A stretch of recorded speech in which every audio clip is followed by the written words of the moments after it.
once you have some kind of ego dystonic experience of the eating disorder or internal conflict, right?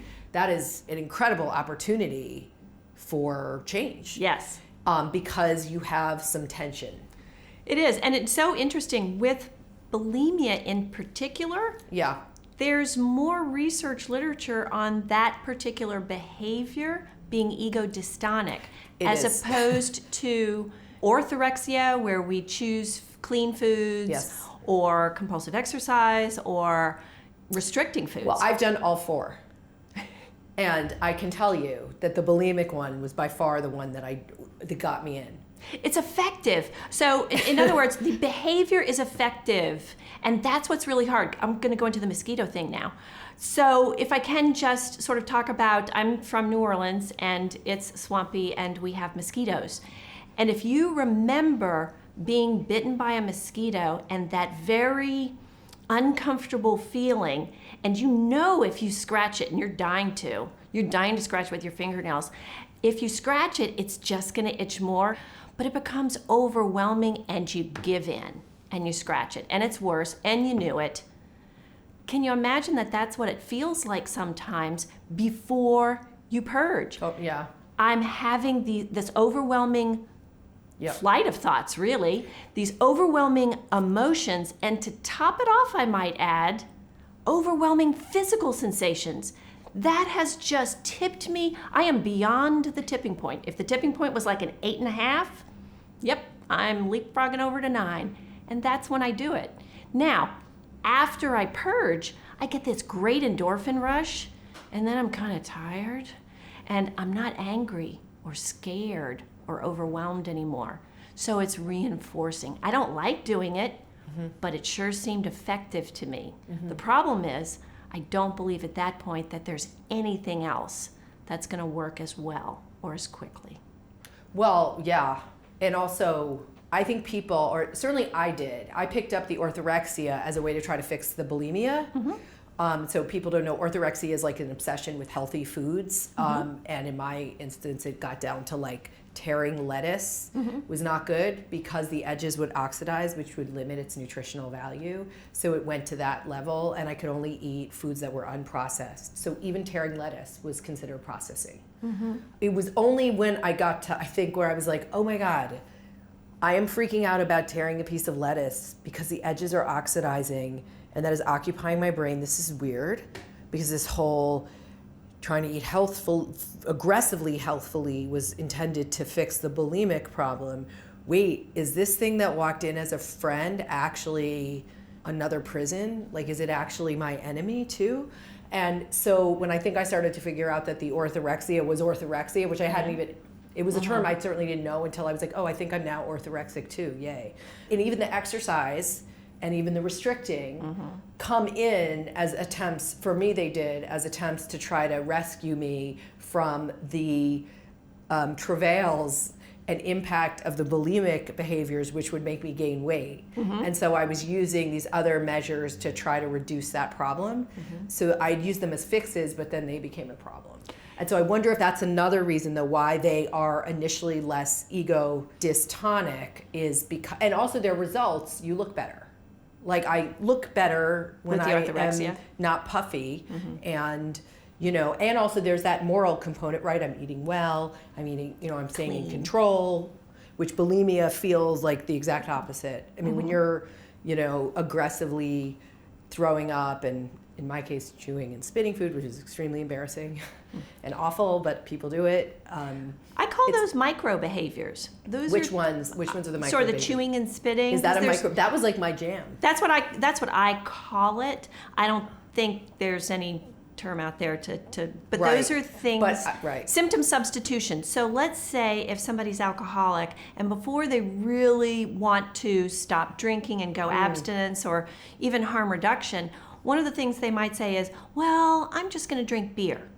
Or, well, I'm just going to have wine with food. So that would be what I call a bargaining stage. Right, but I started in that. That was my first behavior, was the chewing and spitting. That was my bargaining. That was my beginning. And only when that could not work well enough, because I still swallowed things, did I start actually actively purging. Gotcha. I knew it was lesser, like going to be less impactful on my physical health, though damaging to my teeth. Well, and then you have to wonder if the endorphin rush after the purge was a hook chemically. I did wonder that because I got hooked pretty quickly, and it's not a fun or pretty game. No. You're around toilets. It's sort of like the heroin of eating disorders. It is. It is. You're hanging out around toilets a lot and toilet bowls, and it's not a pretty game, and it's not something you want to get caught doing, and it's very like violent and sort of passionate. Also, though, there's a passion to it, and I think there is something about that because that also holds people to that behavior because it becomes a way of externalizing some very roiled emotions that you don't have the tools to express. Maybe that was always my assumption. This is saying something that I can't. Yep. And it's very emotional and it's very powerful. And I like power. I like powerful. And I don't know if I can get it or find it or capture it if I don't have it to do this way. Because I'm feeling something that is big, and I am allowed to feel something big. I am allowed, and I don't know how else to safely express it, you know? So this is where I think it marries so well to a lot of your videos for borderline personality. So with that diagnosis, maybe I have higher highs and lower lows. I picture the purging as a roar or a growl or a wailing. And what if my environment felt invalidating, because that comes up in the literature for borderline, where I got messages like, if we're talking about a female patient, nice girls don't use curse words, nice girls don't yell, nice girls don't, you shouldn't cry. What about that one? So why don't you go up to your room, and when you can put on a happy face, you can come back down. Right. That environment is not welcoming my emotions. So I'm going to go up to my room and say, wow, being angry, bad. Got to figure out some way to not ever feel that again. Good luck with that, because your limbic system is there forever. Right. And you're going to feel angry. So then it comes to, all right, if I have to feel it, how can I minimize it, or how can I hide it? It's pretty effective. Or how can I find another place to put it? Right. Which is usually hidden. Right. Now, there are some cases. Well, not hidden to you, though. Like, not hidden to me. Do you know what I'm saying? Like, if it's not allowed to be there, but I know it's there. Oh, it's mine. Back pocket. It's mine, and you can't stop me from it. And I'm allowed this feeling. And I'm going to find a place to have it express itself, because you can't tamp it down. That's, I think, for me, that was something that I think it became a place to put a feeling that I probably didn't very effectively express anyway in life, which was anger or something, or many feelings, right? I guess grief, you could say too, maybe, I don't know, but anger seems so prominent for me. And maybe I do wonder with people who are, because it's not just about me, but I'm just trying to sort of map out my recalling of the experience of living inside of an eating disorder, which is really not where I live anymore at all, to try to relate to what you're saying in an effort to try to also further help other people who are in the thick of it by sort of bringing it back to, okay, this is what you're saying, and how do I map what you're saying onto what it felt like at that time. Is there, with people who have like bulimia, I always thought, once I got a borderline diagnosis, that the bulimics are much more BPD-ish than the anorexics. But maybe I'm wrong about that. And this is like probably my own just self myopia. That might be redundant. The bulimic, like, you didn't see the anorexics. I don't mean to be derogatory in using people's names that way, but when I was in these treatment facilities, I was in 2 eating disorder treatment facilities. The bulimics were the ones who had the much more volatile moods.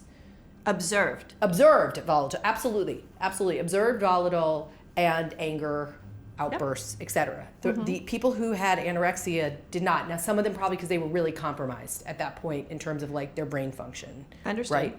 Whereas the bulimics are not in the same way compromised. That's a fabulous question, because Thomas Lynch has come out with radically open dialectical behavioral therapy on the heels of Marsha Linehan's prominent dialectical behavioral therapy. And the first workbook for RODBT for eating disorders has just come out. Wow. And I think what we have seen in the past is, yes, for people with emotion dysregulation, poor distress tolerance, because remember, DBT was designed for sort of the overt outbursts. And yet, on the other side, we're not always able to see it, but the radically open dialectical behavioral therapy specifically targets the unobserved behaviors, the restriction of emotion. Yes. And I really feel like we're on the cusp of being able to use this behavior. So can you talk about that? Can you talk about that for a second? Because unobserved, I think you're talking about like behaviors or unobserved feelings that don't get expressed. Is that what you're saying? Stifling. Yes. That eating disorders both function to stifle, which people report as being a problem and a motivator for change. Simultaneously, they also function to help manage and control uncomfortable feelings, which is, am I right? Did I translate that correctly? Yes. Which is a reason you want it to stay. I want to validate for you. You mentioned just a little while ago that you wanted to keep the behavior because it was mine. This skill belongs to me. You can't take it away. And I think what we're talking about there is the concept of control. Except, yes, I hear you. But for me specifically, it was more about this internal life and these feelings I was having that were big, that I couldn't figure out how to like get out into the world in an effective way. And I could do it through like purging somehow captured that, like was a physical capture of that internal roil. And I wanted that. That is me, to have intense feelings. So and possession. I am okay with it, yes. And I didn't want it erased from who I am because it's me. I'm okay with that. But the world wasn't okay with it. Partly because of how I did it, I think. But so the fear for me was giving it up. I would give up my passion, right? I don't mean like my passion for this or that. I mean like the passion of feeling, right? And that, was always having to be tamped down. And I didn't like agree with that. And so this was how I could do it. And and so that it wasn't, it was a space I could control. It was all mine. So there was also that element. But it was that I was able to lasso this experience that I didn't feel I could put into the world, that I was very protective of making sure didn't go away if the eating disorder had to go. And I didn't know if it would or wouldn't.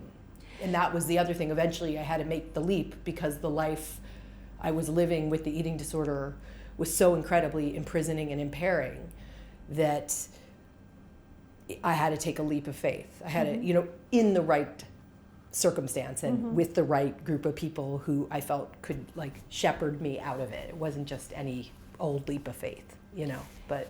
I think that's so, I think when you get to that point where you realize I have these big emotions, these are me, okay? I want to keep the emotions and I don't want to be ashamed of them, right? But the outer world doesn't like them. I think as human beings, particularly based on age, the younger we are, I think the more susceptible we are to, I should be ashamed that I had a tantrum, particularly if a well-intended parent unfortunately uttered, you should be ashamed of the way that you acted towards your sister or your brother or whatever it is. Oh, I should? Okay, well, let me figure out what shame is, and then I'll just go feel that. Oh. It's the shame police. There you go. You should leave that one in. Okay, so control. And we were talking about shame. Yep. So with shame, I can go inwards and shut down. So we're thinking fight or flight, right? Go inwards and flee and shut down.